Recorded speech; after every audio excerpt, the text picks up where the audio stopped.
The helicopter blades sliced through the Afghan dawn like a mechanical storm, kicking up waves of dust across the forward operating base. The valley below glowed amber under the rising sun, its shadows long and sharp. Soldiers moved briskly, loading crates, checking rifles, running through the same rituals that kept them sane in chaos. Lieutenant Sarah Hayes stood at the edge of the landing zone, her helmet tucked under her arm, squinting into the wind. She wasn't tall, nor intimidating by the usual standards of military stature, yet there was something quietly commanding about her. Her eyes were steady, the kind that didn't flinch even when the world was on fire. Her call sign, Shadow Hawk, was embroidered on her vest, the letters clean and bright against the dust-streaked fabric. To her, it was just a name, a code born from training exercises where she'd excelled at infiltration and reconnaissance. But around the camp, the name had taken on a different tone, a punchline. As she walked past a group of soldiers prepping their gear, one of them smirked. "Hey, Shadow Hawk," he called, mockingly stretching out the words.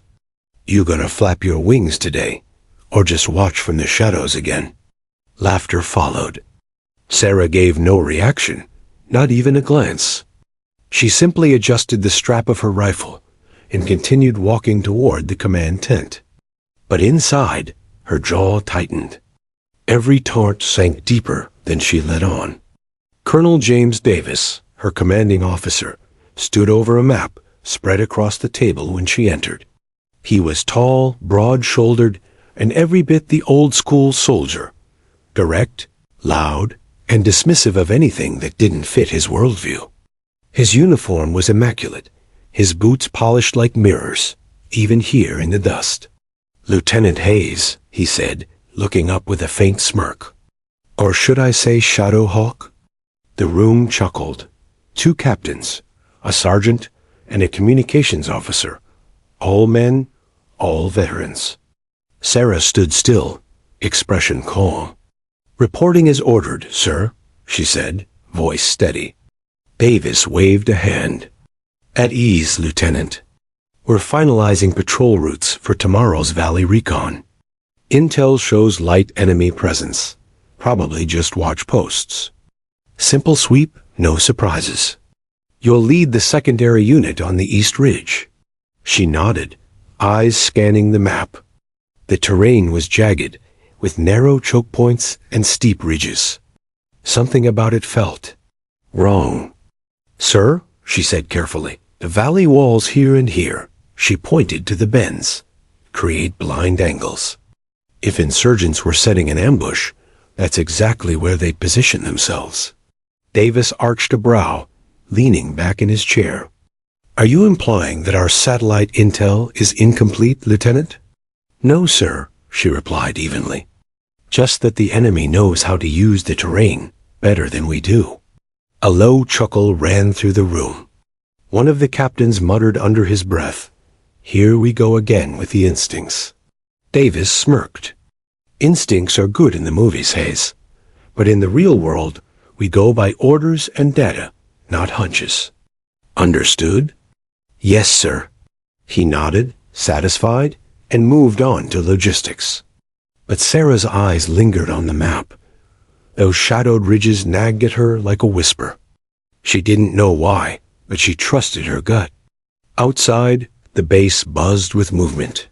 Sarah returned to her tent, her mind still replaying the meeting. Her team, 4 soldiers under her command, were cleaning their weapons, laughing about something trivial. "Ma'am," Sergeant Ortiz greeted, offering a respectful nod. Unlike others, he trusted her. He'd seen her save a patrol with nothing but a drone feed and quick thinking. "Everything ready?" she asked. "Yes, ma'am. We're set for 0500. Radios, optics, all double-checked." "Good," she said, sitting on her cot. "Keep the formation tight tomorrow. I want 2 scouts moving 30 meters ahead of us at all times. No noise, no lights." Ortiz hesitated. "You think something's off?" She looked up, meeting his gaze. Just a feeling. He smiled faintly. Then I'll double the ammo count. I trust your feelings more than the Colonel's orders. That earned a rare grin from her. Let's hope you're wrong this time. But deep down, she didn't think he was. That night, the camp dimmed under a cold moon. Sarah sat alone by the glow of her laptop, reviewing satellite images and drone footage. Everything looked normal. Too normal. The valley was empty, the ridges silent. Still, she marked potential sniper perches and choke points on her digital map, uploading the file to her private drive. A small act of defiance, one she hoped she'd never need. Outside, laughter drifted through the air, soldiers swapping jokes before the next day's mission. She could hear Davis's booming voice from the command tent, followed by more laughter. Her call sign echoed faintly, like a mockery carried by the wind. Shadow Hawk, she whispered to herself, testing the words as if they belonged to someone else. She thought back to the training mission that earned her the name. She'd led a night infiltration through a mock city, eliminating every enemy target without being detected.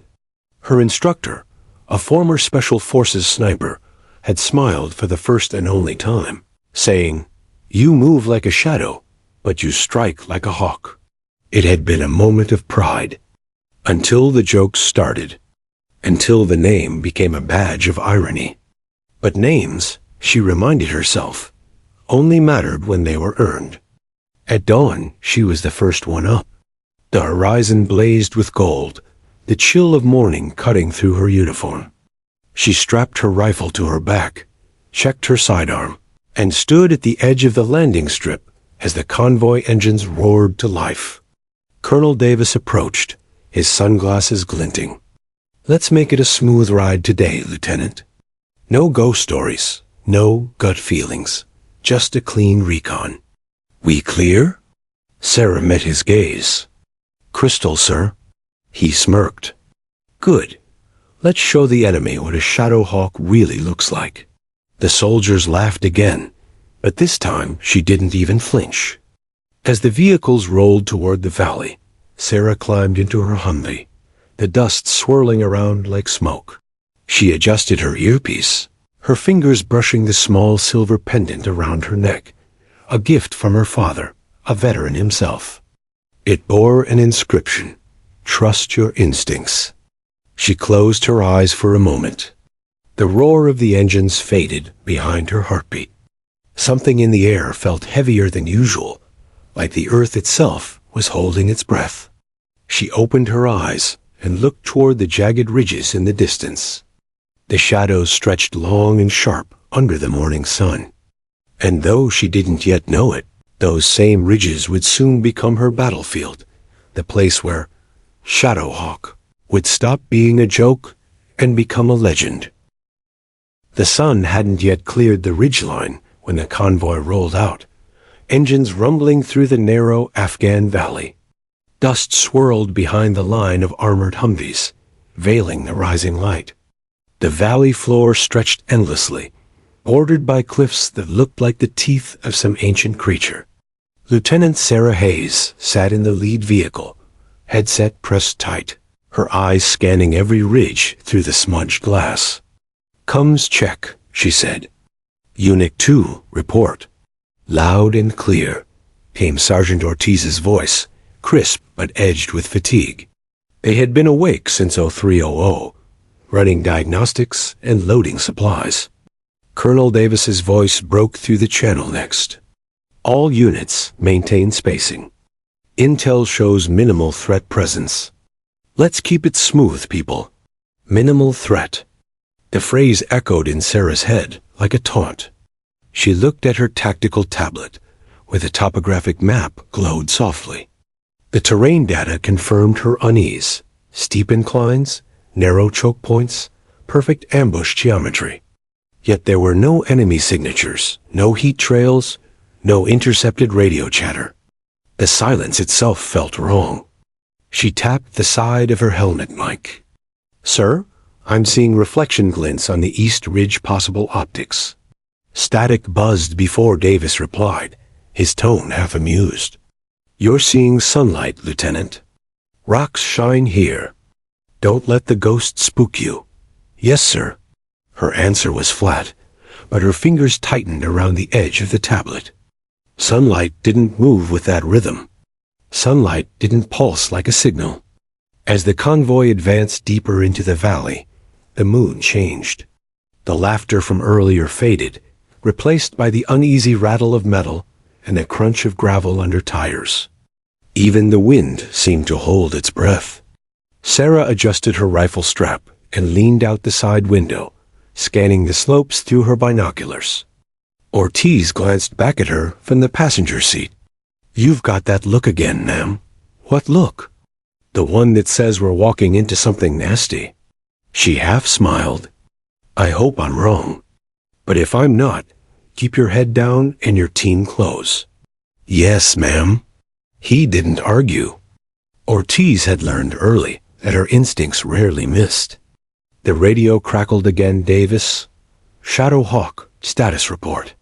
Convoy holding steady. No visual confirmation of enemy presence," she replied. "Still recommend thermal sweeps at higher altitude. The ridge lines are perfect cover." A chuckle came through the channel. "Duly noted, Lieutenant. But this isn't a movie. Save the hero tactics for training simulations." Her lips pressed into a thin line.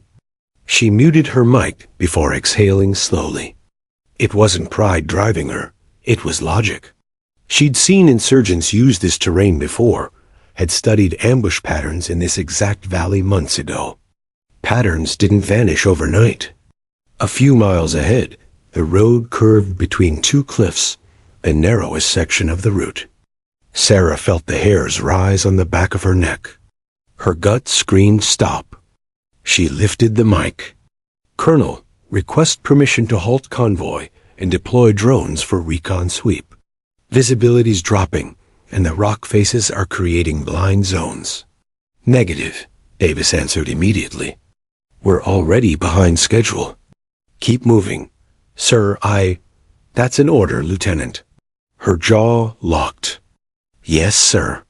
She muted her mic again, biting back the frustration that boiled inside her chest.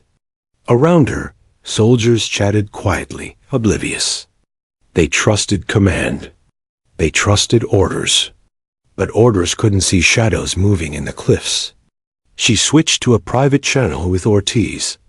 "Deploy micro-drone from the storage pack." Quietly. "Ma'am, that's against direct. I'll take the heat," she said. "Do it."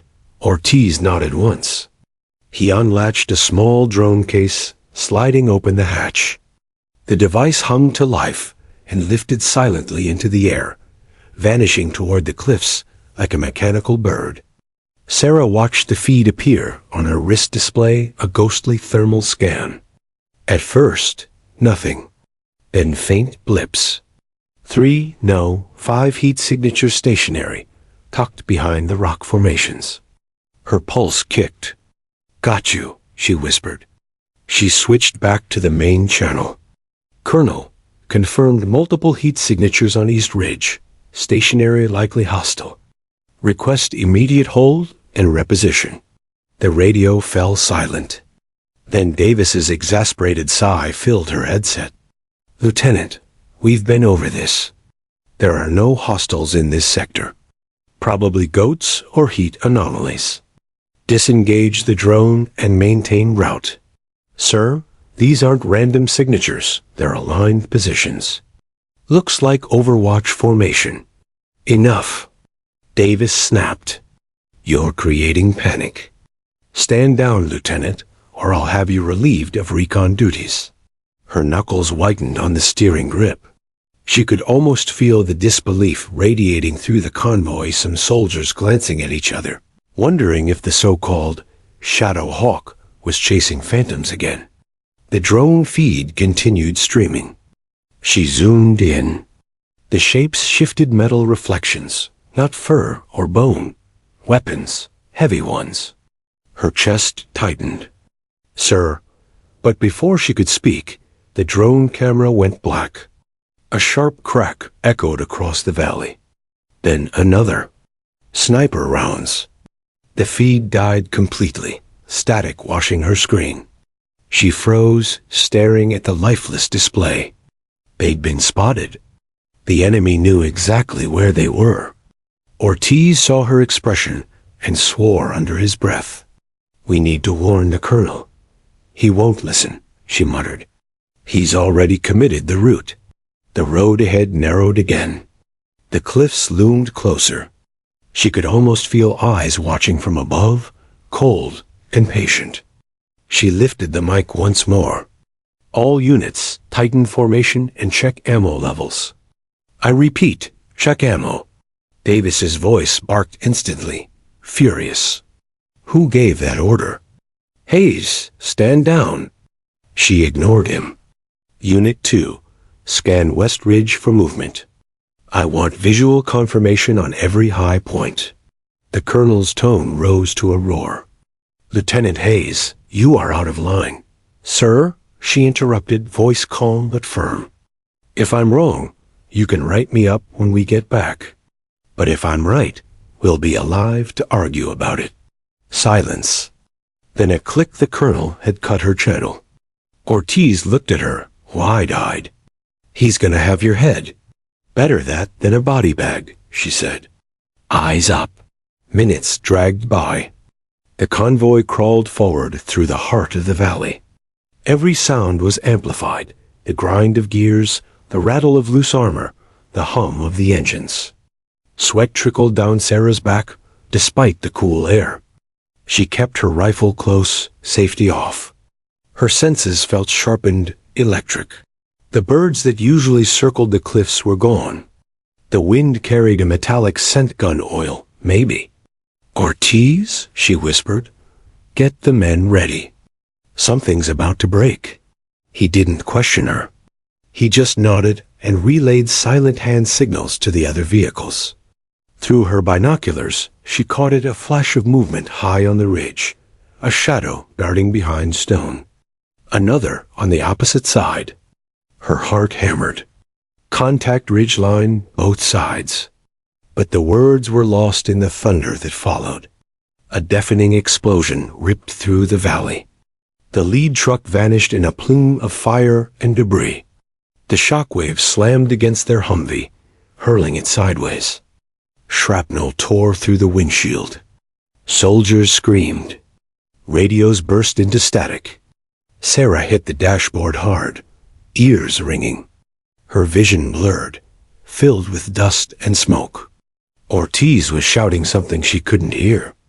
Outside, chaos had erupted. Gunfire from above, bullets ricocheting off armor, shouts echoing in every direction.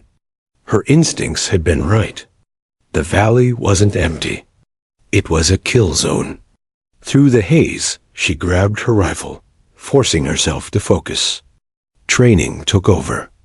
Assess, adapt, act. Everyone out. Find cover. She shouted, dragging Ortiz toward the side door. Rounds pinged against the metal. The air was thick with dust and screams. She could barely see the other vehicles' flames, overturned hulls, men crawling through smoke. Then the radio came alive again. Colonel Davis, voice ragged. "We're hit. We're under heavy fire. Multiple hostiles on the ridges. All units return fire." Sarah ducked behind a boulder, blood trickling from a cut on her cheek. "I told you," she whispered under her breath. The colonel's voice broke again, panicked. "Communications are down. Repeat. We've lost contact with command." "Shadow Hawk, what's your—" Static swallowed his words. Sarah exhaled slowly, her pulse steadying amid the chaos. Her mind was already working, mapping out positions, calculating elevation and angles. The colonel might not have believed her instincts. But now, in the smoking wreckage of his own overconfidence, those instincts were the only things standing between survival and annihilation. She adjusted her rifle scope, eyes narrowing toward the ridge. The real battle had just begun. The world had dissolved into noise, roaring engines, bursting grenades, men shouting over the crush of rock and dust. The once silent Afghan valley had become a storm of fire. Lieutenant Sarah Hayes slammed against the side of her overturned Humvee, the smell of fuel thick in the air. Her ears rang, her mouth tasted of metal. Through the smoke, she saw shapes, soldiers crawling, flames rising, and the outline of the East Ridge, where enemy muzzle flashes flared like fireflies in hell. She ripped the shattered radio from its mount and yelled into it. "This is Shadow Hawk. Convoy under attack. Multiple hostiles on the ridges. We are pinned." Only static answered. The explosion had fried most of their comms. "Ortiz," she called. The sergeant emerged from behind a wrecked vehicle, his arm bleeding but his face set.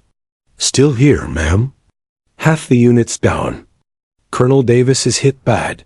Sarah froze for half a heartbeat. "Where?" "About 50 meters back, near the lead truck." "Get a medic to him." "I'll cover the flank." "Ma'am, you can't go out there." "I'm not asking." She broke cover and sprinted across the valley floor, bullets sparking off rocks around her.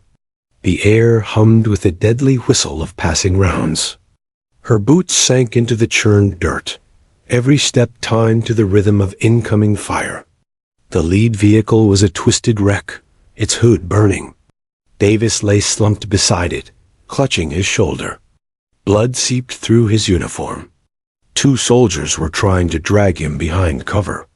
Sarah slid beside them, dragging her rifle up. "Stay low." One of the privates looked up, terrified. "We can't see them. They're everywhere." "No, they're not," Sarah said, peering through her scope. Her eye caught glints of metal sniper optics 5, maybe 6 positions across the East Ridge, perfectly triangulated. Her instincts mapped their rhythm. They were firing in cycles, suppress, reload, reposition. She pointed. "Sniper nests, 800 meters out, Northeast Ridge. Return fire in 3-second bursts, there and there." The soldiers obeyed, unleashing cover fire exactly where she marked. Instantly, the return shots faltered. Sarah dropped flat and fired twice. 2 clean, precise bursts. 2 muzzle flashes vanished. For the first time, the enemy fire slowed. Davis groaned beside her, trying to sit up. "Hayes, what the hell are you doing?" "Keeping you alive, sir," she said without looking away. He tried to speak, but pain cut him off. Blood darkened his sleeve. We can't hold here. They've got high ground." "I know," she said. "We'll draw them out. Against my orders?" He rasped. Sarah reloaded calmly. "Your orders are outdated, sir. The enemy's not following them." For a moment, their eyes met. Behind the pain, Davis saw something he hadn't before. Not defiance, but clarity. She wasn't panicking. She was calculating. He finally nodded. "Do what you have to." That was all she needed. Sarah crawled behind the wreckage and activated her wrist display. The drone feed was dead, but she could still access local GPS mapping. The valley terrain was narrow, 200 meters across, with multiple cliff paths branching upward. She turned to Ortiz, who was crouched beside another vehicle, exchanging fire. "Ortiz, I need a team of 2 to flank west.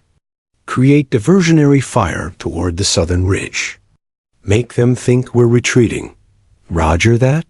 He grabbed 2 soldiers and sprinted low across the valley, disappearing into the haze.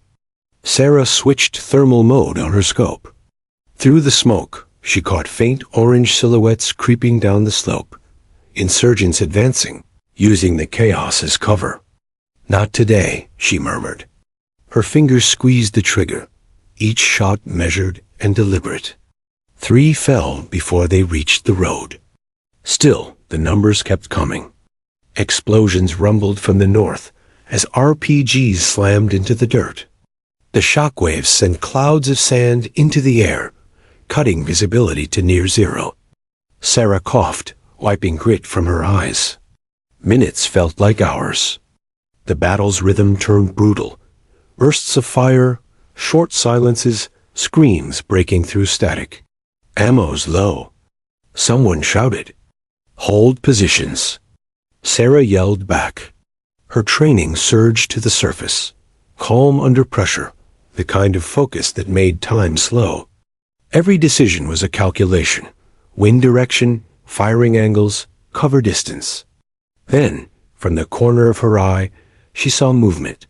A figure on the upper ridge, setting up a long tube launcher. Her blood ran cold.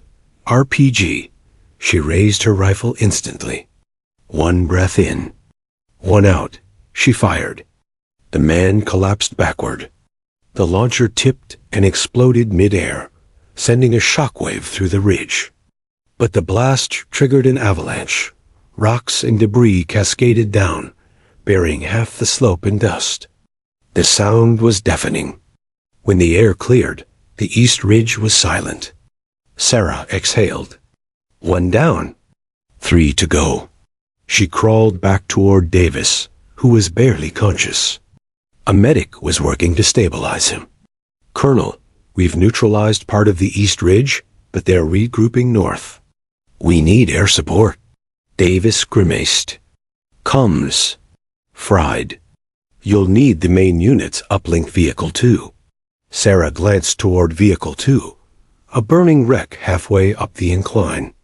Flames licked its sides, but the uplink dish on top still flickered with power. "That's suicide," the medic said. Sarah's reply was quiet, but final. "Then I'll go alone." She handed her rifle to Ortiz. "Cover me." "Ma'am, you can't." She sprinted into the open. Gunfire cracked around her, dirt erupting near her boots. The heat from the burning vehicle seared her face as she climbed. She could feel each breath like a knife in her lungs. Reaching the wreck, she ducked behind it, tearing open the side panel. The comms terminal was partially melted, wires frayed. She ripped a cable loose and spliced it into her wrist unit. Sparks flew, burning her gloves. "Come on," she muttered. Just one connection. The display flickered, static, then a faint green line. She toggled frequencies.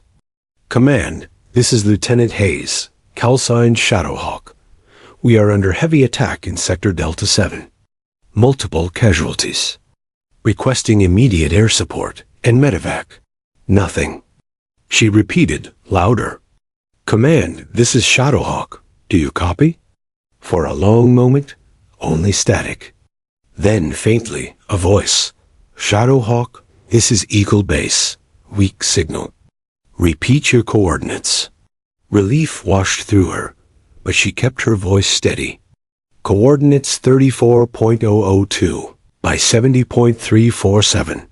Hostile force size approximately 30. Immediate CAs required. Danger close." "Copy that. Air support inbound, ETA 15 minutes. 15 minutes. They'd have to hold. She dropped from the wreck, rolling behind a boulder as bullets shredded the sand where she'd stood. Ortiz and his men were pinned near the central ridge now, trading fire with unseen shooters. Sarah reloaded and crawled beside him. "Air support's coming. 15 minutes. We just need to stay alive." He gave a grim smile. "That's your plan? Stay alive?" "Yeah," she said. "Simple, right?" They both laughed, a short, dry laugh that vanished under another explosion. The minutes dragged endlessly. The valley echoed with gunfire, smoke, and shouted commands. One by one, Sarah's team regrouped, forming a defensive semicircle around the wounded. Her shoulder burned from shrapnel, but she ignored it. Pain was a luxury. Focus was survival. Then, finally, a sound from above. The deep, rhythmic thump of rotor blades. Sarah looked up, squinting through the smoke. 2 Apache helicopters swept into view, their silhouettes cutting across the sun. The roar of their miniguns erupted, tearing into the ridges. The enemy fire ceased almost instantly, replaced by chaos and retreat. The air strikes thundered, shaking the valley. Sarah lowered her weapon slowly, her muscles trembling with exhaustion. Ortiz patted her shoulder, grinning. "Remind me never to doubt your instincts again, ma'am." She smiled faintly. "I told them this valley felt wrong." Behind her, Colonel Davis was being lifted onto a stretcher. His face was pale, but his eyes were open. When she walked past, he caught her wrist weakly. "You saved?" "U.S.," he whispered. Sarah shook her head. "We're not out yet." But the truth was clear. If she hadn't trusted her instincts, none of them would have survived. The convoy was broken, but alive. And in that ruined valley, amid smoke and silence, a legend had just begun to take form. The name Shadowhawk, once mocked, now spoken with quiet awe. The valley had fallen eerily silent after the airstrike, an unnatural quiet that made every breath sound loud. Smoke curled into the orange sky, drifting like ghosts of what had just happened. Lieutenant Sarah Hayes, call sign Shadow Hawk, stood among the shattered remains of the convoy. Her uniform was torn, her face streaked with dust and sweat, but her eyes were clear, alert, calculating, alive. The Apaches had driven the enemy back, but the victory felt thin. Half the convoy was destroyed. 3 soldiers were dead. 5 more were wounded. And the enemy hadn't vanished. They had merely pulled back into the mountains to regroup. She knelt beside the body of one of her fallen men, Private Ellis, the youngest in the unit. He had joked just that morning about craving coffee instead of MREs. Now his hand still clutched the tag Sarah had given him before the mission, for luck. She took a slow breath and closed his eyes. "You did good, kid." Behind her, Sergeant Ortiz approached, his helmet dented, uniform blackened with soot. "Evac birds are 10 minutes out. They'll take the wounded to base." Sarah nodded. "And the rest of us?" "Colonel Davis says we're holding position until reinforcements arrive." Sarah turned her gaze toward the ridges, jagged, dark, and alive with danger. "Reinforcements won't reach us before nightfall, and they'll be waiting up there." Ortiz frowned. "You think they'll come back?" She didn't answer right away. She'd seen enough of these ambushes to know how they worked. The first wave was meant to destroy. The second, to erase the survivors. She finally said, "They will. And when they do, we'll be ready." Hours passed as the sun sank behind the peaks. Shadows stretched long over the valley, and the wreckage cooled under the desert wind. The remaining soldiers fortified their position, stacking metal debris into makeshift cover. Ammunition was low, rations scarce, and combs fragile. Sarah climbed one of the rocky slopes, her sniper rifle slung across her back. From up there, the world looked endless. Sharp ridges fading into dusk, no roads, no signs of civilization. Just isolation and the faint smell of gunpowder. She pulled out her binoculars and scanned the horizon. Her heart slowed to that familiar, steady rhythm, the calm that came before battle. Movement caught her eye, small figures shifting on the far ridge, no more than dots against the gray rock. She counted 7. No, 8. They were setting up tripods. Snipers again. She whispered into her cone. "Shadowhawk to Ortiz. Tell the colonel we've got movement North Ridge, 8 tangos setting overwatch." Static buzzed for a moment. Then Ortiz's voice came through. "Copy that, ma'am. Colonel says hold position. We'll call for air cover again." Sarah narrowed her eyes. "There won't be time. They'll be in range within 20 minutes. Orders are to hold." She exhaled slowly, frustration simmering beneath her calm exterior. Hold. The same order that had nearly gotten them all killed this morning. 15 minutes later, Gunfire erupted again. The ridge flashed with muzzle bursts. Bullets whined over the valley, clanging against wreckage. The wounded screamed as explosions thundered nearby. Sarah slid behind a boulder, pulling her rifle into position. "Ortiz, tell the colonel." Her voice broke off as she heard it, a sharp click in her earpiece. Dead signal. She gritted her teeth. They were jamming the comms again. For a heartbeat, she hesitated. Obey orders and stay, or move against command, again.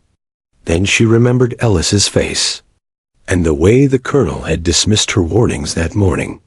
Decision made. She slung her pack over her shoulder and started climbing, moving with silent precision up the slope.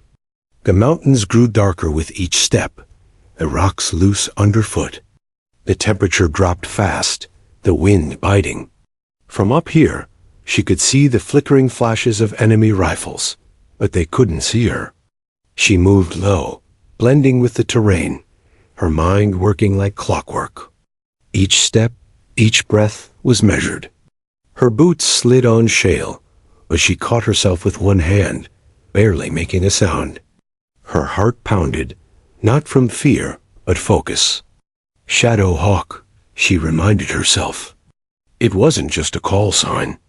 It was who she had become. The unseen hunter, the quiet protector. Halfway up, she stopped behind a rock shelf and took a knee. She set up her sniper rifle, adjusting the bipod. Through the scope, she could see the enemy clearly now. 8 men, well armed, spread across the ridge in pairs. One of them, wearing a radio headset, was directing fire toward the valley. She focused on him first. Her finger rested on the trigger. Breath steady. Wind left to right, 4 knots. Distance, 920 meters. Exhale. Squeeze. The man's body jerked and collapsed. The others froze. Panic rippled through their ranks. One shouted orders. Another scanned frantically through his scope, trying to spot her. Sarah moved before they could find her. 10 feet sideways, then another 15 uphill. She reset her rifle, found the next target. Another squeeze. Another flash. 2 down. By the time they realized what was happening, she had changed position again. She was everywhere and nowhere. Below, Ortiz and the others heard the change almost instantly. Enemy fire faltered, then stopped altogether.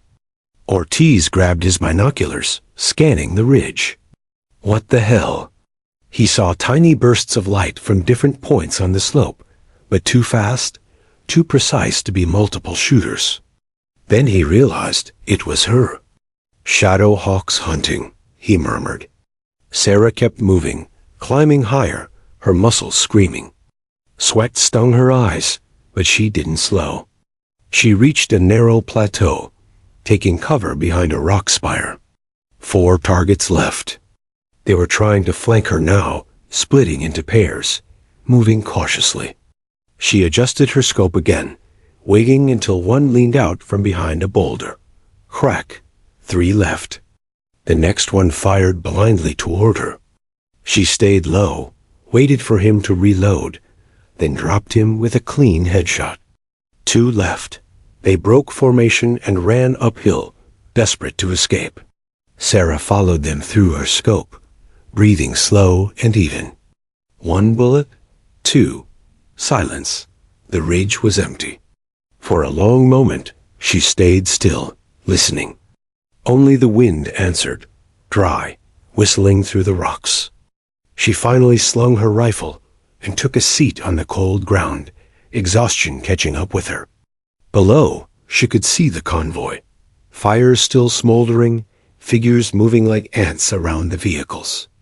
They looked impossibly small from here. A faint voice crackled in her headset. Shadow Hawk.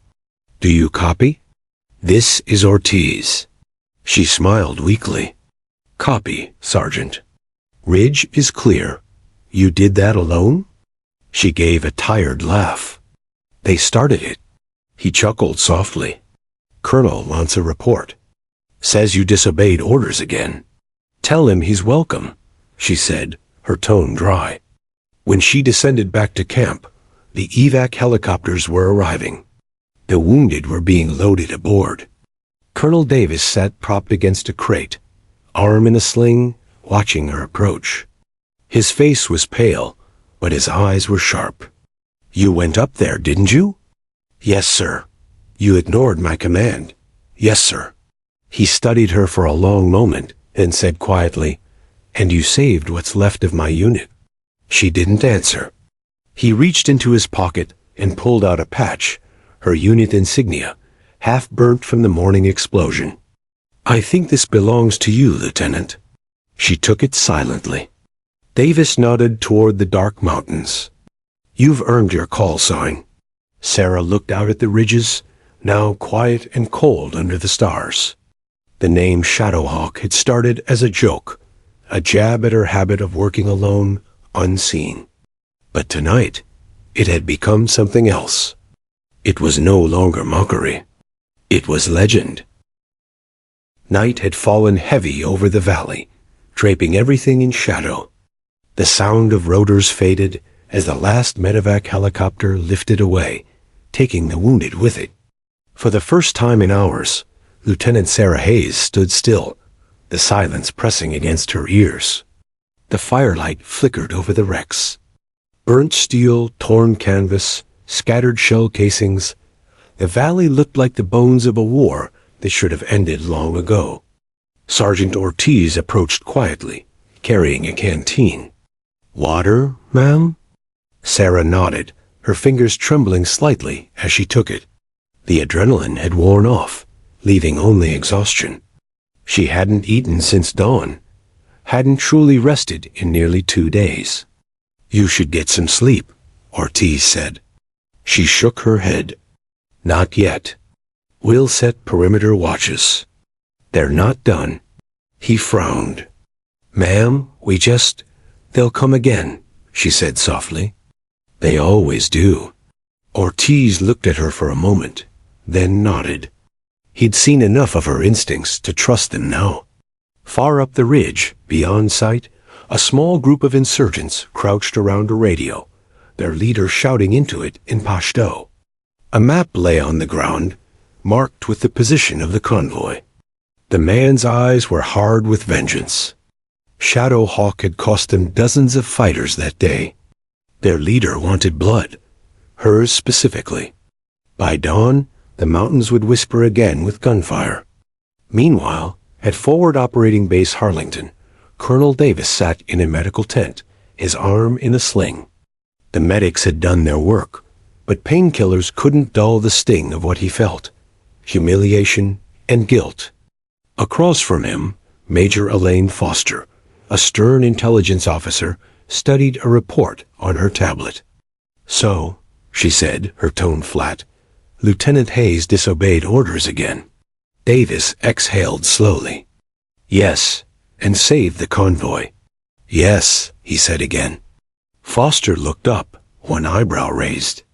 You realize the brass won't care about that second part. I know, Davis muttered. Protocol exists for a reason, Colonel. She acted without command authorization. Davis met her gaze. And if she hadn't, we'd be body bags in a burned-out valley. Foster tapped her screen thoughtfully. Still, this Shadowhawk seems to be gaining quite the reputation. Davis didn't respond, but the faintest hint of pride flickered in his eyes. Back in the valley, the surviving soldiers were rebuilding what they could.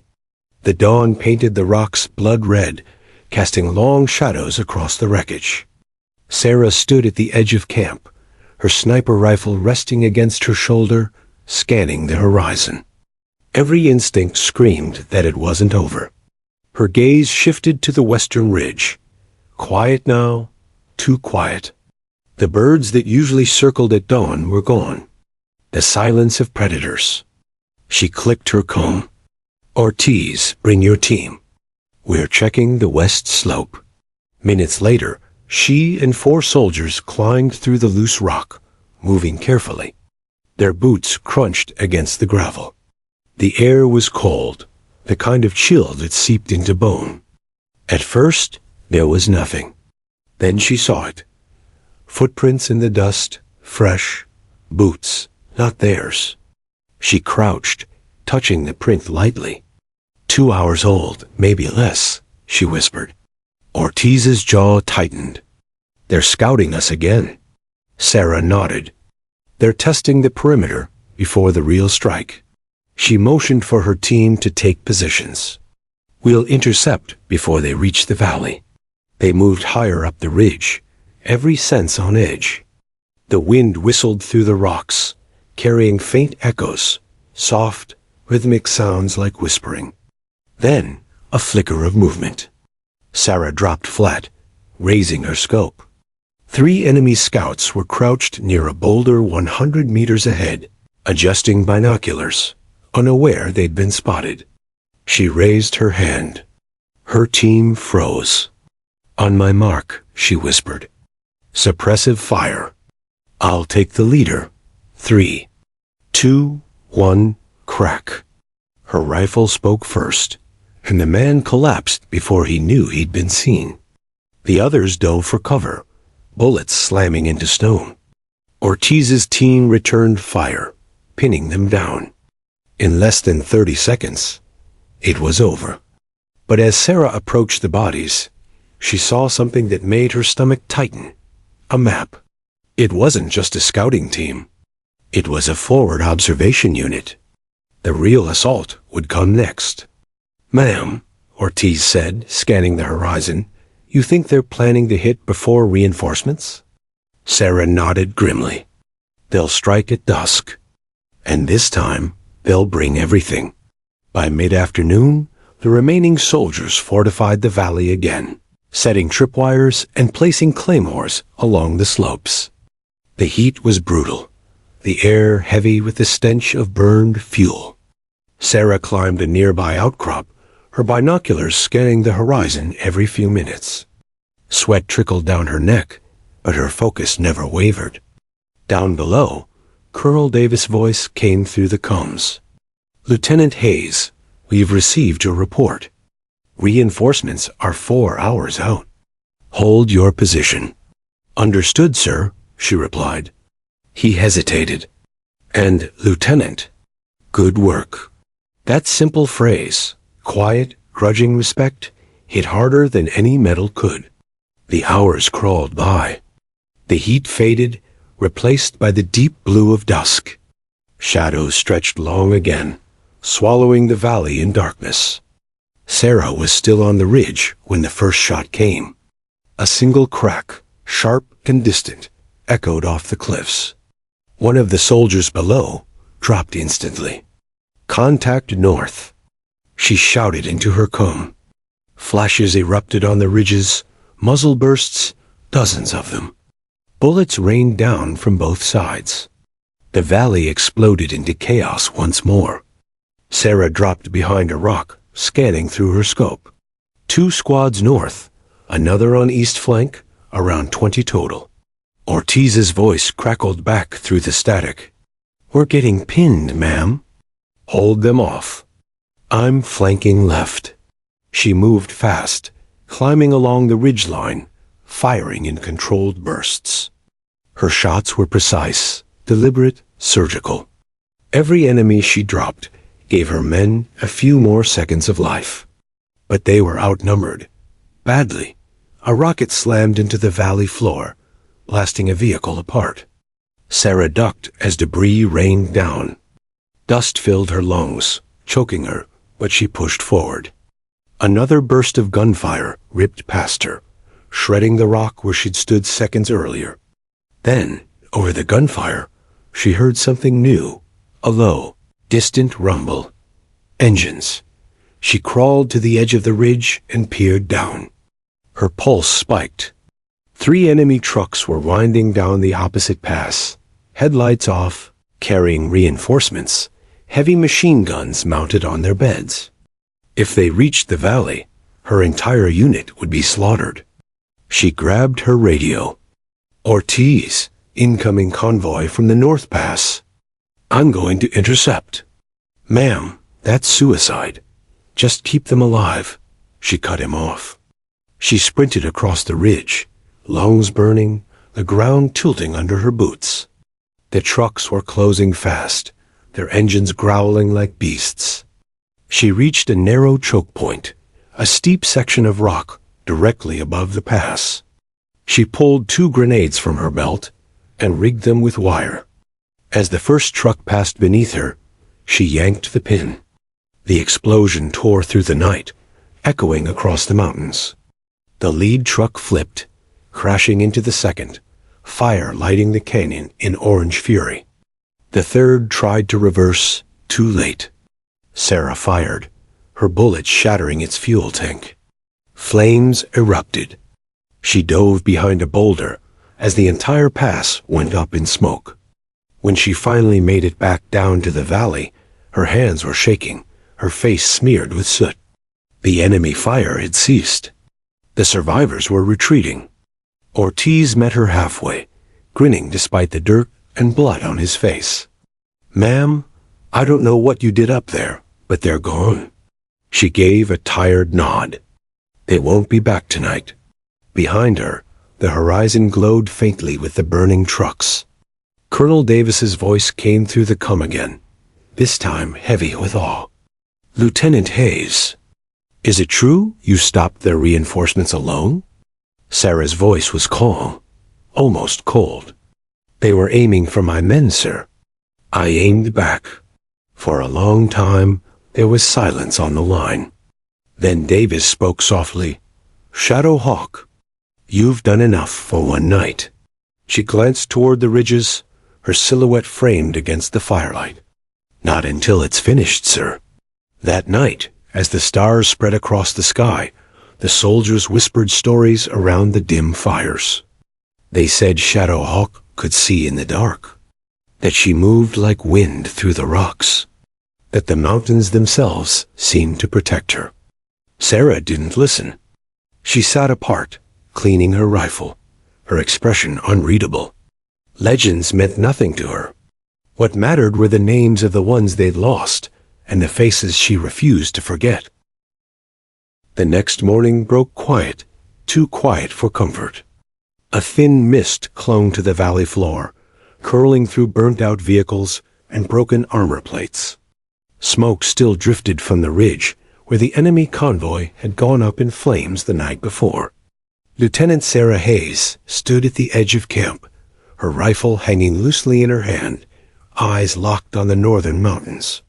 The sunrise painted her face gold, but there was no peace in her expression. Her men called her Shadow Hawk now without mockery, a mix of respect and fear laced into every syllable. The name had become legend overnight. She'd led them through ambush, siege, and fire. But the price of survival was heavy.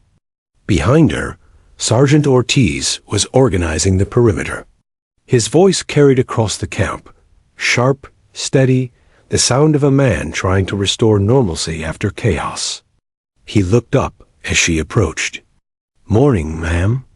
Colonel says reinforcements are 2 clicks out. We're heading home." Sarah didn't answer right away.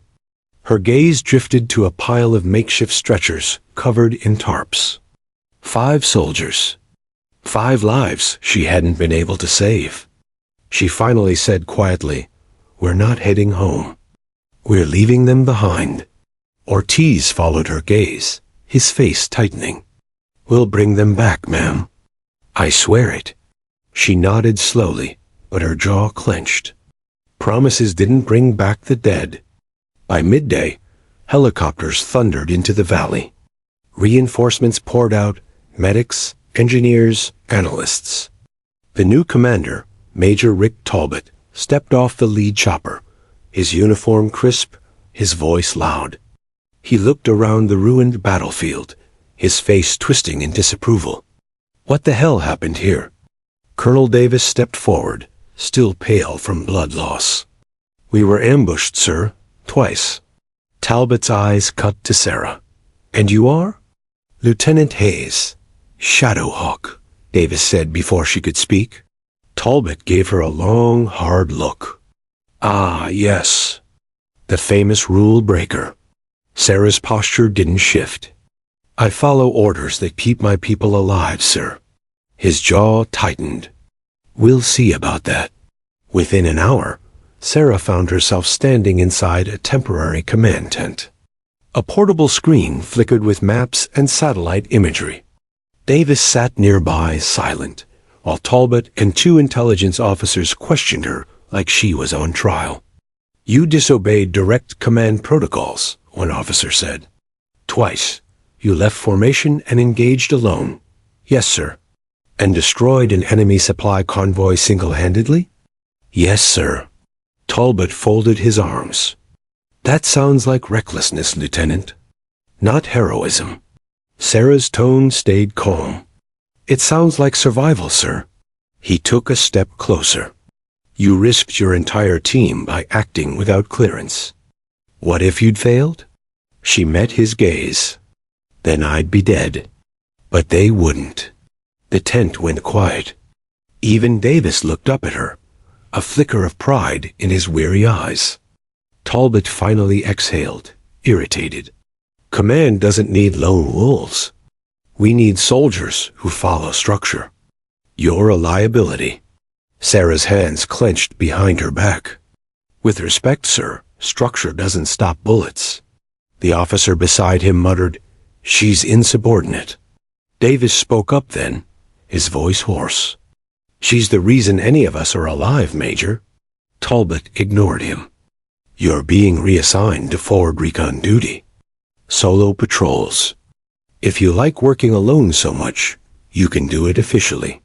Sarah's heart gave one dull, heavy thud. Punishment disguised as permission. But she only said, Understood, sir. That night, as the camp settled, she sat apart from the others on a ridge overlooking the valley. The stars above looked cold, distant, uncaring witnesses. Ortiz found her there, 2 steaming cups of instant coffee in hand. He handed one to her and sat down beside her wordlessly. After a long silence, he said, They don't see what you did down there. They just see the rule book. She took a sip, the bitter coffee grounding her. That's fine. I didn't do it for them. Ortiz nodded slowly. They'll send you alone now, won't they? Yeah. Guess that fits your call sign. She smirked faintly. Shadow Hawk, 1-woman recon team. Has a nice ring to it? He chuckled. Just don't make it your obituary. 3 days later, Sarah was flown to Outpost Falcon, a bare-bones forward base near the edge of the Hindu Kush. It was smaller, rougher, no comfort, just cold steel and mountain wind. Her orders were simple: solo recon. Track enemy movements, report coordinates, engage only if necessary. She was fine with that. Out there, away from command politics, she could breathe. The mountains were harsh but honest. They didn't lie or talk down to her. They tested her, and she respected them for it. On her second night out, she set up a watch post in a narrow canyon. The air was freezing, the silence absolute. She scanned the terrain through her thermal scope, the faint glow of enemy patrols flickering far in the distance. Her comb crackled suddenly. Davis's voice came through, faint but clear. Shadow Hawk, this is Davis. How copy? She smiled faintly. Loud and clear, sir. I heard about your reassignment, he said. Talbot wanted to bury you out there. I prefer mountains to meetings. He chuckled weakly. You always did? His tone softened. You did good, Lieutenant. Don't let them break that. Wasn't planning on it, sir. The line went dead a moment later, but his words lingered. Hours later, just past midnight, her sensors picked up something strange, heat signatures moving fast through the valley below. She adjusted her scope, frowning. Not patrols. Not random movement. This was coordinated, a large unit moving under cover of darkness. Her heart quickened. She zoomed in. Dozens of figures, carrying equipment, RPGs, mortar, crates of ammunition. Then she saw something that made her blood run cold, a familiar insignia on one of their packs. The same group that had attacked her convoy. They were back, and heading straight toward Outpost Falcon. Sarah grabbed her comms. Falcon Base, this is Shadow Hawk. Multiple hostiles inbound from the North Valley. Estimated strength 40 plus. Heavy weapons. You are compromised. Repeat, compromised. Static. She switched channels. Falcon, this is Shadow Hawk. Respond. Nothing. She cursed under her breath. The signal jammer. They were using it again. She had two options. Retreat to base and warn them in person, or stay and slow the enemy down. She didn't hesitate. Moving through the dark, she set traps along the narrow path. Trip mines, grenades, anything she could spare. Then she climbed higher, finding the perfect vantage point. When the enemy column reached the first bend, she waited. Breath steady. The lead man stepped forward, and the explosion tore through the night. Chaos erupted. Shouts, flashes of light, gunfire echoing through the canyon. Sarah opened fire, one shot after another, each hit precise and devastating. Her rifle sang in rhythm with the mountains. She moved constantly, shifting position, confusing them, making one sniper sound like an entire unit. But there were too many. They started spreading out, climbing toward her flank. She reloaded and fired again, the world around her shaking with explosions. The smell of cordite filled the air. Her earpiece crackled faintly, static, and Ortiz's voice breaking through. Shadow Hawk. We see fire from your sector. What's your situation? 40 hostiles, North Valley. They're moving on Falcon. Hold tight, ma'am. Reinforcements en route. Negative, she said sharply. You'll be too late. Then what are you? She cut the cum off. Sometimes, silence was the only answer. Minutes turned into an hour of gunfire and thunder. Sarah moved like a ghost, striking, vanishing, striking again. Her rifle barrel glowed faintly red from the heat. Her heartbeat stayed slow, measured. One by one, the attackers fell or fled, their coordination collapsing under unseen fire. By dawn, only the echo of battle remained. Sarah sat behind a boulder, breathing hard, her uniform torn and burned. Her ammo was nearly gone, her throat raw from dust. Down in the valley, bodies lay scattered among the rocks. The enemy's advance had stopped, at least for now. She closed her eyes and whispered, "Not today." When the Falcon patrol finally reached her position, they found her sitting silently on the ridge, rifle across her lap, dawn light painting her face. Ortiz knelt beside her. "You did it again." She gave a weary smile. "They didn't leave me much choice." He shook his head, almost laughing. "You're becoming a ghost story, ma'am. The kind they tell recruits to keep them brave." Sarah looked out at the empty horizon. "Ghosts don't get medals, Sergeant." "No," he said quietly. "They get remembered." And as the rising sun lit the shattered valley, Shadow Hawk, the soldier once mocked for her instincts, became the quiet guardian of every life still standing. The world finally caught up with Shadow Hawk. 2 days after the ambush in the northern valley, footage from a drone surfaced, a single figure on a ridge firing into a swarm of enemies, her position flashing like lightning in the night. The report spread through command like wildfire. At Pentagon Command Center, analysts replayed the grainy clip over and over. "Who is she?" one of them asked. "Lieutenant Sarah Hayes," someone replied. "Forward Recon Outpost Falcon."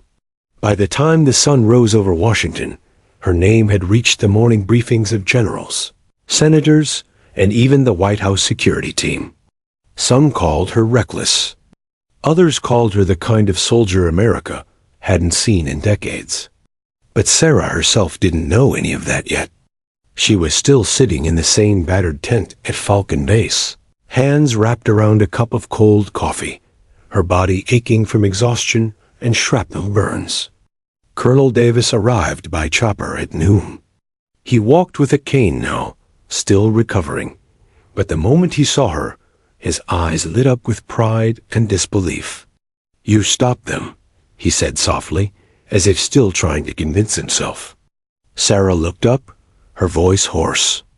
They weren't going to stop on their own. He studied her for a long moment, then sat down beside her.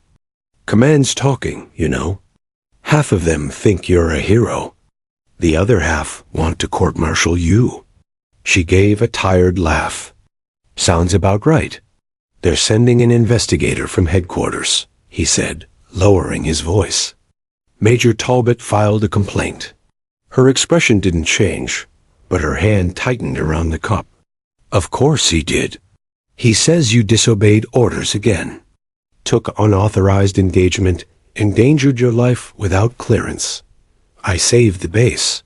I know." They sat in silence for a moment. The desert wind blew softly, carrying the scent of burnt gunpowder and diesel fuel. Finally, Davis said, "You'll have to defend yourself this time. They can't ignore this forever." She looked out toward the mountains. "I'm not looking for medals, sir. Just peace." By the time Major Lorne, the investigator, arrived 2 days later, Sarah had already given 3 debriefs and 1 interview. Each time, her story stayed the same, calm, factual, stripped of emotion. She met Lorne in the small mess hall, a dim space lit by flickering fluorescent tubes. He was clean, efficient, and polite. Too polite. He sat across from her with a file open. "Lieutenant Hayes," he began, "you've been credited with preventing the total loss of Outpost Falcon. That's commendable. Thank you, sir." He flipped a page. "But you also violated command structure, disobeyed a direct stand-down order, and acted without comms coordination. Again." "Yes, sir." He looked up. "You're not denying it?" "No point pretending otherwise." He leaned back, watching her closely. "Help me understand something, Lieutenant. Why take the risk? You could have waited. Reinforcements were on the way." She hesitated for a long moment. Then, because by the time they arrived, the base would have been gone. He nodded slowly, tapping his pen. "You think faster than command?" "No, sir. I just see what's in front of me." There was no defiance in her tone, just quiet certainty. That night, Sarah couldn't sleep. The camp felt wrong. Too calm, too empty. The soldiers who'd once joked around her now fell silent when she passed. Not out of disrespect, but awe. They called her the ghost of Falcon. She hated it. Ortiz found her sitting alone again, cleaning her rifle by lantern light. "They're calling you a hero back home," he said. "I heard it on Armed Forces radio. Shadowhawk saves Outpost Falcon. You're famous." She didn't look up. Heroes don't bury friends. Ortiz leaned against the post beside her. "You did what you had to. I did what no one else wanted to." He exhaled, crossing his arms. "You think that makes you wrong?" She shrugged. "It makes me tired." A week later, a message arrived from Central Command. Sarah was to report to Bagram Air Base for final review. Davis met her on the runway before she left. He handed her a small envelope, her mission patch, Black Hawk wings stitched into olive drab. "You earned this," he said quietly. She looked at the patch for a moment, then pocketed it. "Earning it doesn't make it easier." "No," he said softly, "but it makes it matter." At Bagram, everything was sterile and perfect. Polished floors, clipped orders, the hum of distant generators. Sarah sat in a conference room facing a panel of officers. At the center was General Amanda Ross, a woman known for her ruthless fairness. "Lieutenant Hayes," the general began, "your actions at Falcon Base have drawn national attention. You've been nominated for the Silver Star." Sarah blinked in surprise. Ma'am, with respect, I didn't act for recognition. Ross nodded. I know, but recognition has found you. She flipped through a report. However, Major Talbot's charges remain pending. He argues your methods endanger military discipline. Sarah stayed silent. Ross looked at her. Tell me, Lieutenant, do you regret your decision that night? Sarah's eyes met hers. No, ma'am. If I hadn't acted, they'd all be dead, even knowing it could have cost your life. Yes, ma'am. Ross studied her for a long, silent moment. Then she said, the Army needs soldiers who think, not just follow. But it also needs order. You walk a thin line, Lieutenant. Yes, ma'am. I know. Then keep walking it. But walk carefully. Later that evening, Sarah stood outside on the base balcony, staring up at the sky. The Afghan stars were sharper here, like glass points over endless dark. A news crew was filming nearby, preparing to broadcast a human interest piece about America's new hero. She wanted to disappear. She turned away from the lights and the noise, slipping quietly into the shadows of the hangar. That's where she found General Ross again, this time off duty, holding a cup of tea. The general glanced at her. You don't like the attention? No, ma'am. Why? Sarah hesitated. Because they'll forget the ones who didn't make it. Ross gave a faint, understanding smile. They always do. That's why we remember for them. Sarah nodded slightly, then asked, what happens now? Ross looked out toward the runway. You'll be reassigned. Special operations. Low visibility work. No cameras. Sarah raised an eyebrow. Punishment or promotion? Depends on how you see it. A small pause. Ross added quietly, you have a rare instinct, Hayes. You act before fear catches you. But every instinct carries a cost. Make sure you're ready for yours. When Sarah returned to her quarters, she found Ortiz waiting with a small package. What's this? She asked. He grinned. From the team. Don't open it till your wheel's up. She smirked faintly, but took it anyway. The next morning, her transport plane lifted off from Bagram under a golden dawn. She watched the mountains fade beneath the clouds, the jagged ridges where she'd fought, bled, and nearly died. When she finally opened the package, she found a small metal tag. On one side, it read, Shadowhawk, the one they didn't see coming. On the other, scratched into the steel by hand, for the ones who didn't come back. She stared at it for a long time, the hum of the engine steady beneath her. Then she smiled, not proudly, not sadly, just peacefully. For the first time in months, she allowed herself to breathe. That night, as her plane crossed the dark Atlantic, the radio crackled faintly with news updates. Somewhere far below, a new mission was being planned, classified, dangerous, and in need of someone who could see beyond the rulebook.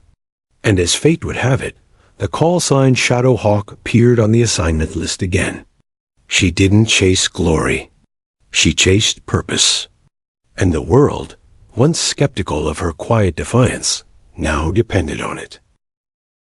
6 months later, Shadowhawk vanished from the news, just as quickly as she had appeared.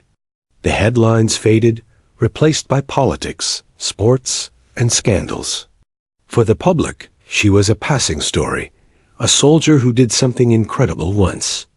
But for those who served beside her, Sarah Hayes was something far greater, a symbol of courage that refused to die quietly.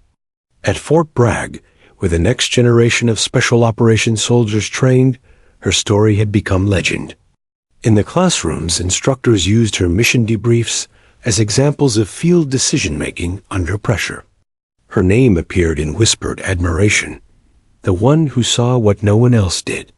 And yet, far away from the polished halls of military academies, Sarah was already deep in another world, one where no cameras, no reporters, and no commendations existed. The Special Operations Command, SOCOM, had quietly reassigned her to Task Force Sentinel, an elite, off-the-books unit tasked with intercepting threats before they reached American soil. Her experience, her instincts, had made her invaluable. The mission files were always redacted, the details blurred, but the danger was real. She worked in silence, behind enemy lines, with no backup and no applause. It was exactly how she wanted it.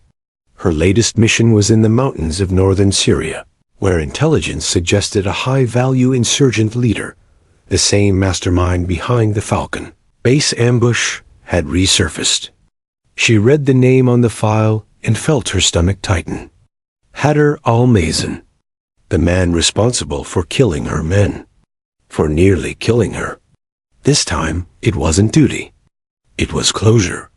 The operation was simple on paper. Infiltrate, confirm, eliminate.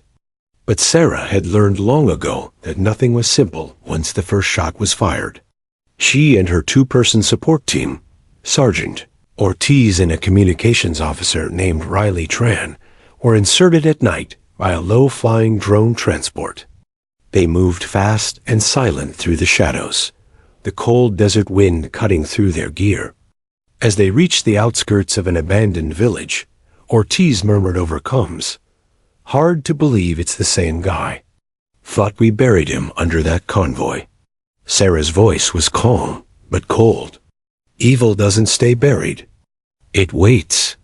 They reached the target compound by dawn, an old fortress carved into the rock. The perimeter was crawling with guards. Through her scope, Sarah counted 12 men, heavily armed. Inside, heat signatures showed at least 4 more. And one faint, steady pulse in the center chamber, the leader. "Target confirmed," she whispered. Riley's voice crackled. "You sure you want to do this? We could call for air support." Sarah exhaled slowly. "Negative. This one's mine." For hours they waited, patient, invisible. The sun climbed higher, painting the landscape in brutal gold. Sweat ran down her neck beneath the ghillie hood, but she didn't move. Then, as the guards rotated, Sarah gave the silent hand signal. 3 shots rang out, clean, synchronized, perfect. 3 bodies dropped. The team moved. Inside the compound, everything smelled of oil, metal, and silence.